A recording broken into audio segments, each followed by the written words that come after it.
Alright guys, we have another game. This time we have Corvinus 1 playing as the Order of the Dragon in the color green. Against a player we don't see very often in the ladder. I'm sure you know him. He's very famous lately because of the Red Bull Wallow. It is Marine Lord playing as the Mongols in the color teal. Now we are in this map, Himeyama. Is it Himeyama? Yeah, it is Himeyama. It's a very open map. If you have played this before, it's really hard to defend. And the Mongols, obviously, one of the most annoying civilizations out there. There is Tower Rush, there are Mangurai, there's Trade that kind of force you to go out. It's a very, very strong civ. You know what is funny about the Mongols? They are very hard to play. Like when somebody asks what should I play, and the most obvious answer is either you play what you love, either you find an easy civ, like English, Holy Roman Empire, things like that. The ones that are the hardest to play are Chinese and Mongols. For a big number of reasons, the way you play them, it's a lot of micro intensive. It's very hard to defend trade. It's very hard to play without walls. It's just like you cannot have fortified outposts, you cannot have keeps, and not only that, it's just very hard to micro. And I was hearing Vortex the other day, and one of the things he recommends is to actually play with Mongols at the beginning. He recommends to start with Mongols because there is also a lot of things you don't need to worry about. Like you don't need to worry about walls. You don't need to worry about outposts. Houses, keeps. It kind of like limits your options. In a way, it's a very straightforward game. Even if you don't want to trade, you can just play like a normal save, and your only thing you need to practice is just attacking. Just go for attack. And Mongols are very good at that because they can double produce units. So, Marine Lord coming here, ready to Tower Rush. This is our juicy spot here. Gold and berries. And the nice stone. Oh my god. That's if this tower goes up, it's gonna be very annoying for Corvinus. Very, very annoying. It's already denying 3 resources in a single tower. A single outpost. So, there are multiple ways you can do this. You can deny this. One of it is just to pull your villagers. The other way is just to pull the villagers and build an outpost yourself before he does. But there's also another thing that we haven't been talking about. It's Order of the Dragon villagers are actually stronger. Like if you take a look at this guy, just your average Joe with 6 damage, 50 HP. This guy has 7 damage, 65 HP. Like they have the same damage as Spearman. So they're really, really strong.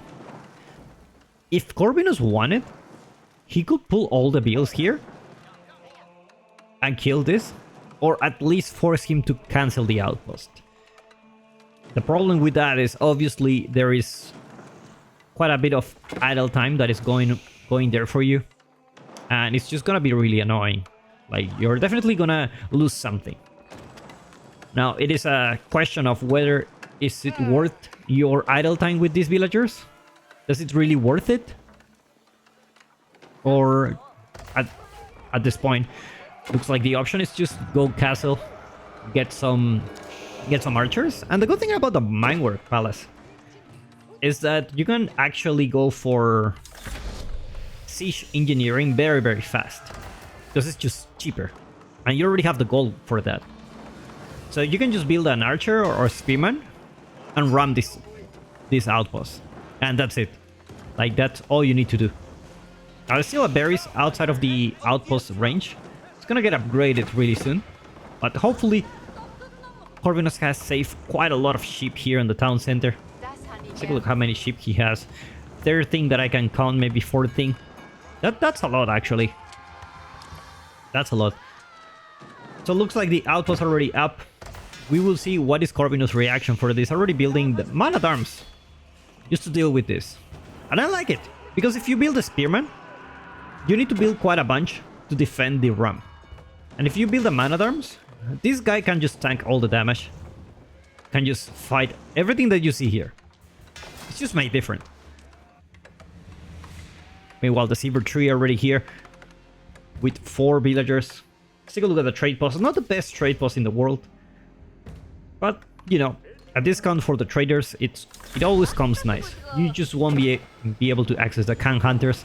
Man-at-arms are already there, and with that, outpost getting upgraded. Is siege engineering on the way? Not really. He managed to pull emergency repairs just to not give the bounty. Looks like he's pulling everyone here. Will Marine Lord target the villager? Because so far he's just targeting the man-at-arms. His outpost is not upgraded. And looks like it will go down very, very fast. I like how Corvinus deal with this. At the same time, Marine Lord have gone for a dog here. I haven't really noticed since when this dog is up. You kind of secure 1,500 foot if you manage to get up this dock. It's 500 foot for each shoreline fish, so it's definitely worth it. Something that Corvinus is definitely has a lot of incentive to deny. Single military ship will deny this, but Marine Lord it's already there. Thinking ahead with a war junk, it's gonna go up for him. Meanwhile, a lot of villagers on stone, 14 villagers. Without a proxy drop off. Wondering what he wants to do with that. Another thing you can actually do is to get emplacements for this. You can actually add a naval arrow slits, and there you go, naval arrow slits actually coming. And it's gonna be quite good. The question is Marine Lord gonna take down the outpost before that? Now, there's plenty of stone that Corvinus gather. Obviously, he wants to use that in the future. Probably build an outpost for his own to secure the gold for the nearby future. Meanwhile, man-at-arms will just come here to scare the spearman. And outposts are already there. Arrow slits. Taking some damage, but Marine Lord can actually just repair this ship. Looks like this dog is gonna go down eventually. Because as long as this war junk is here, the man-at-arms cannot really just go there and attack the spearman. They're just gonna get a lot of damage from that war junk. Demo ship, it's coming up in 4 seconds. Is he gonna be able to stop it? Looks like he pulls the man-at-arms to stop the dog from going down, and the demo ship managed to connect. Oh my god, what happened here? Managed to connect, but unfortunately the war junk is still alive. And oh my god, the fishing boats are now repairing, and the dock, it's gonna go down, but not so before getting another demo ship. This time he should be able to connect very fast. Managed to take down one of the fishing boats. Is it gonna be able to take down the war junk? One demo ship go there to finish the job. And with that, Marine Lord secure this little pond here. It's actually 4 shoreline fish, so it's not 1,500. We're talking about 2,000 foot that he has secured for the nearby future. It's not a lot, but it's a significant advantage. And we're talking about the early game. A couple of outposts are already there for Corvinus as well. It's very hard to wall this map. I love the fact that he's going for outposts. He's gonna be really safe. And with Order of the Dragon, usually you don't want to spend your time in the feudal age. Like you have a lot of incentive to go castle.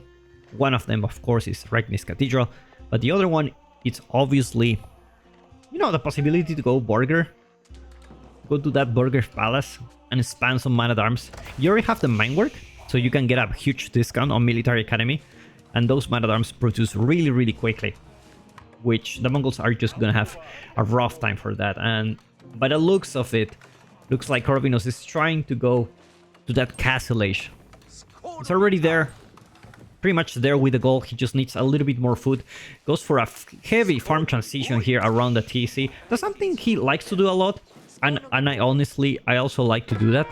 I like to leave 2 tiles of space between my town center and any other building that I built. Just so that I can have this. This just feels very safe. Because you can put 12 farms here.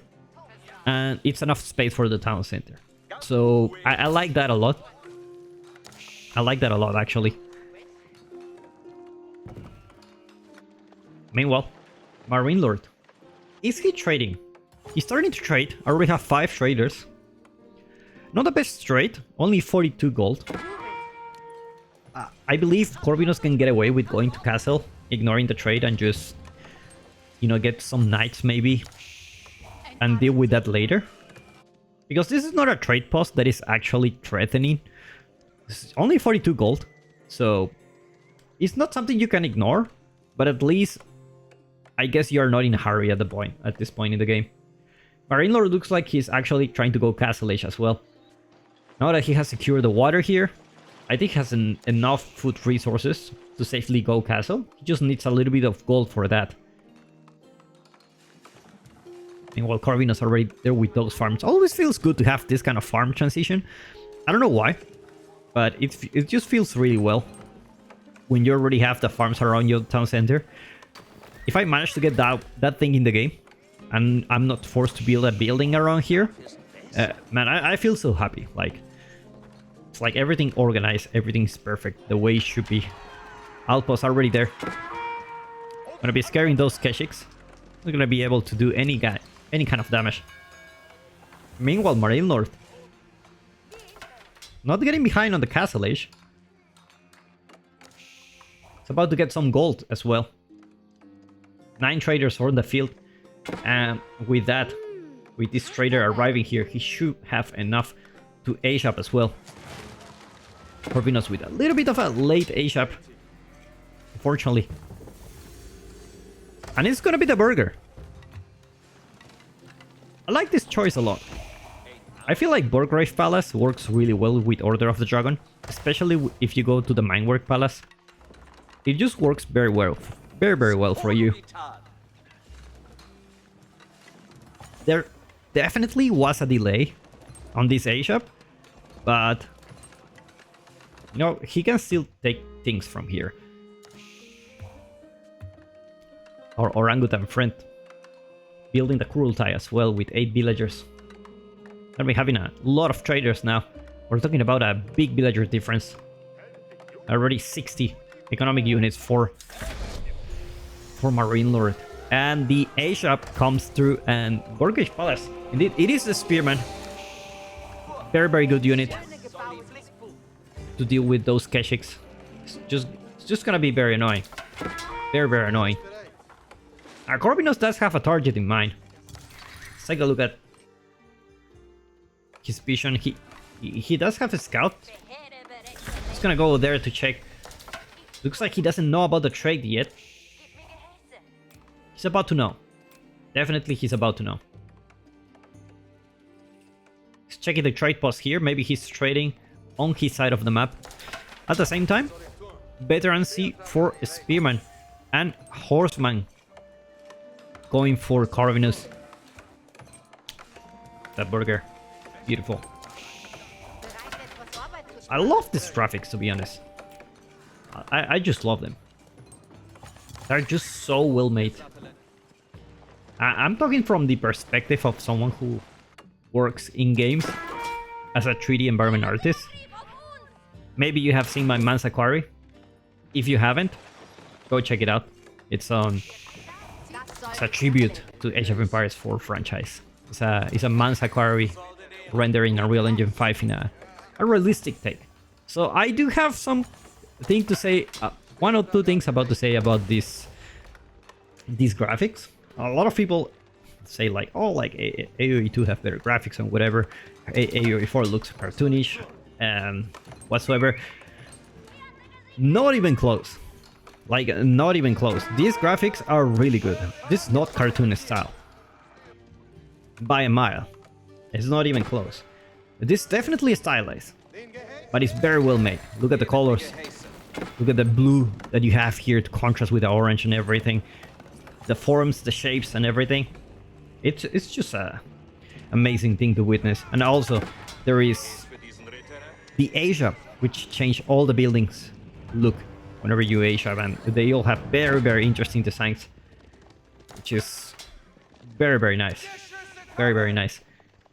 But anyway, let's get back into the game, because Corvinos already have 36 military units. Not really 36, but you know, they count as 2, each one of them.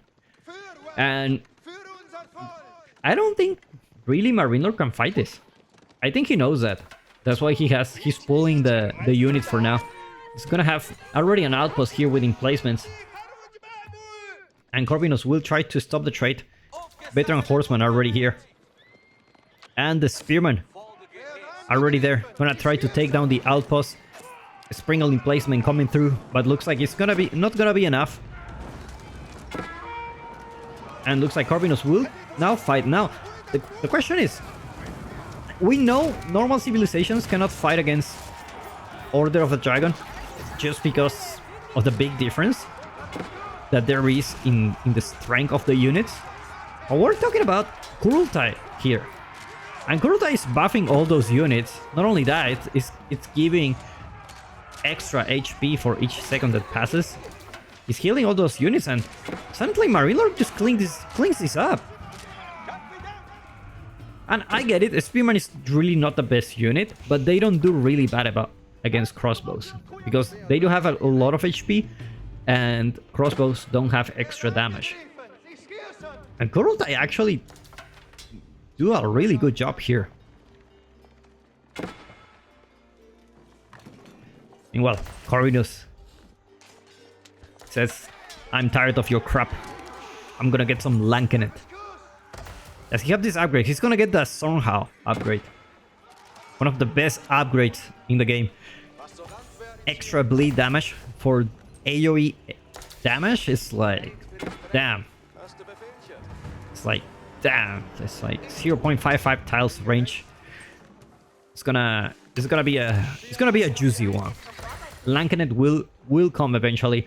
The question is, will Marine Lord be able to take down the Landsknecht before it's over? Keep in mind, Corvinos already have +2 range armor upgrades, so they're gonna be a little bit more tanky. Fortified outposts coming as well, and looks like outposts will go down before the fortified go through, and emergency repairs gets called. And there you go, fortified outposts will thrive, and it looks like Marine Lord is like, you know what, I can actually take this down. If there is a fight you want to take, you may want to take it under this outpost. But Landsknecht numbers, not quite big for Corvinos, and the Landsknecht goes there. That's plenty of damage, forces Marine Lord to pull back for now. Look at the Landsknecht here. Give me some AoE damage. Come on, I know you can make it. Come on. Marine Lord sniping those Landsknecht. Oh my god, only one left. He does have some damage here. Horseman will try to take down the crossbows, but the spearmen are also on the back. Landsknecht doing a lot of work. This Landsknecht is still alive, and the hero of the day already has been chosen. It is the Landsknecht, guys. The Landsknecht came to save the day. A Marine Lord is back to 28 military units. Crossbows that do very little against these units.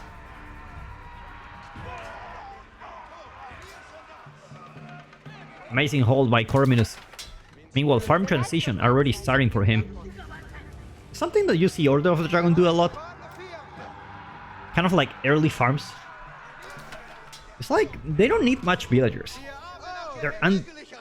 Their units are so strong. Are really just so strong that you can get away with almost all the fights.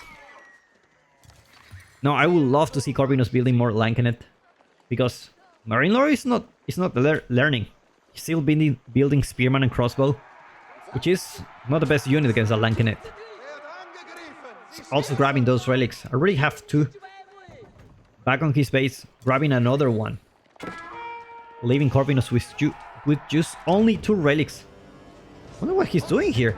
He's building a couple of outposts. They're not in range of these, maybe he's gonna change the position.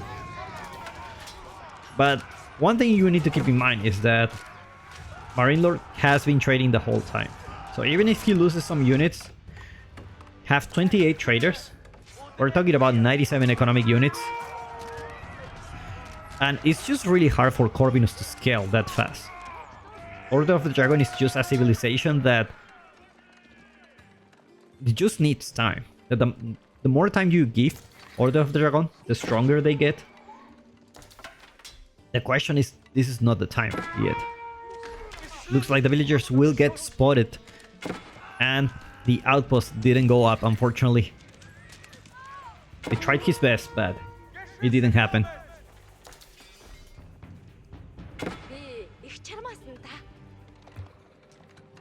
More horsemen going for raids.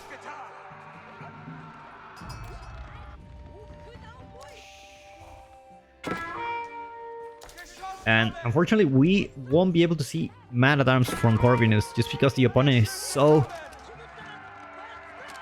you know, fixated on just getting those crossbows. Building some man-at-arms will be a huge mistake. But Corvinus is doing something that I really like. He's massing Landsknecht. And this is an amazing single unit composition if you think about it. You just go mass Landsknecht. Some of them will die trying, but if you go mass Landsknecht, you will give a lot of damage. And the opponent will most likely lose the army. Especially this kind of army. But now Kaganato Palace are already there for Marine Lord. Gonna get those 3 units. Especially, there is a unit that I think it will shine now. And you can only get from that landmark. And it's the Hui Hui Pao. The unique trebuchet for the Mongols, which is extremely strong. And if you have been playing this patch, you already know that trebuchets are back. They don't have sprinkles to counter them. You can just siege your enemy and have a blast with trebuchets. So if I see a Hui Hui Pao, I'm gonna get really excited about it. Corvinus knowing that the only unit that can save the day is the Landsknecht. Rams starting to cause a little bit of pressure into Corvinus' base. Meanwhile, Marine Lord it's just infantry only. No Keshiks at all, no Mangore. Just pure Mongol without horses. Elite upgrades coming through. Elite spearmen, elite archers. And also, silk bow strengths. Which will make these archers have extra range. Look at that. 7 tiles range. That's like a longbow. I don't remember how much the longbows have. Is it 6 or 7? The 7 is really far. Look at the range of this. And Corvinus goes there with the Landsknecht. Marine Lord trying to snipe those Landsknecht with those archers extra. These are not archers, these are longbows. But the Landsknecht finally catches some units, especially the spearman. Will Corvinus clean this up? He's losing the horseman here, and the Landsknecht are done. And he taps out. Well played by these two guys. I put a link in the description where you can follow both. Man, this was an interesting one.